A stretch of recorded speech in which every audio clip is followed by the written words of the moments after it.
तीसरा plan C बना है, आसिफ जरदारी इसके पीछे है, करप्शन का पैसा इसके पास बेतहाशा है।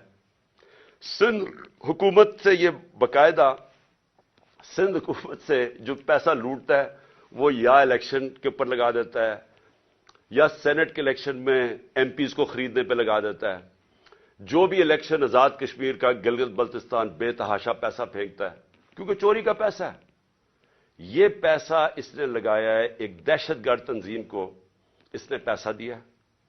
सहूलतकार इसमें ताकतवर एजेंसी के लोग हैं जो ये मिलके तीन तरफ ये फैसला हुआ है और इन्होंने अगली वारदात करनी है। मैं आज अपनी कौम को बता रहा हूं और मैं इसलिए बता रहा हूं कि मैं जो नाम मैंने दिए हैं वही नाम वो भी आएंगे और आसिफ जरदारी के अलावा। तो मैं इसलिए ये कर रहा हूं कि जिंदगी मौत तो अल्लाह के हाथ में है। मैंने तो निकलना है, जैसे मैं ठीक होऊंगा मैंने तो अब इलेक्शन कैंपेन पे निकल जाऊंगा, नहीं तो वैसे कैंपेन पे निकलूंगा।